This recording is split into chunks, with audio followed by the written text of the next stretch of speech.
ఇంకా సగం షూటింగ్ కాకుండానే అనిల్ రావిపూడి దర్శకత్వంలో రూపొందుతున్న మెగా 157 మీద అంచనాలు ఓ రేంజ్ లో ఎగబాకుతున్నాయి.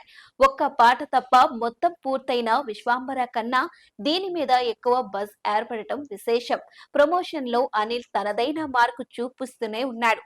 పూజ ఓపెనింగ్ నుంచి నయనతార పరిచయం దాకా ప్రతి దాంట్లోనూ అతని ముద్ర కనిపిస్తోంది. చిరంజీవితో ఇంత వేగంగా చిత్రీకరణ జరుగుతున్న దర్శకులు గత కొన్నేళ్లలో ఎవ్వరూ లేరు.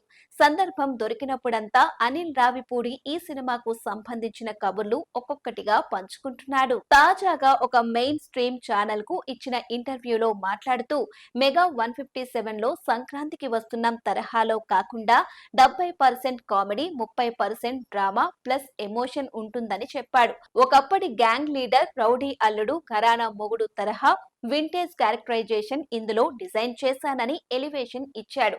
చిరు, నయనతారల మధ్య భార్యాభర్తల బాండింగ్ కొత్త తరహాలో ఉంటుందని చిన్న క్లూ ఇచ్చాడు. వెంకటేష్ పాత్రకు సంబంధించిన డీటెయిల్స్ చెప్పకుండానే సరైన సమయం వచ్చినప్పుడు అదొక బ్లాస్ట్ అవుతుందని అప్పటిదాకా వెయిట్ చేయమని చెప్పాడు. 2026 సంక్రాంతికి రాబోతున్న మెగా 157 టైటిల్ అతి త్వరలో ప్రకటించబోతున్నట్టు ఇంకో శుభవార్త ఇచ్చేశాడు. అనిల్ చెబుతున్న ప్రకారం ఆగస్టు 22 చిరంజీవి పుట్టినరోజుకి టీజర్ వచ్చే ఛాన్స్ ఉంది. భీమ్ సిసరోలియో సంగీతం సమకూరుస్తున్న ఈ సినిమాలో క్యాథరిన్ థ్రెసాతో పాటు చైల్డ్ ఆర్టిస్ట్ బుల్లిరాజు ఒక ముఖ్యమైన క్యారెక్టర్ చేస్తున్నాడు. బిజినెస్ పరంగా మంచి డీల్స్ వస్తున్నప్పటికీ నిర్మాత సాహు, గారపాటి ఇంకా ఎవరికీ కమిట్మెంట్స్ ఇవ్వలేదు. టీజర్ వచ్చాక డిమాండ్ మరింత పెరుగుతుందనే నమ్మకంతో ఇప్పటికీ పెండింగ్ పెట్టారట. నవంబర్ నుంచి ప్రమోషన్లు ఊపందుకోబోతున్నాయి.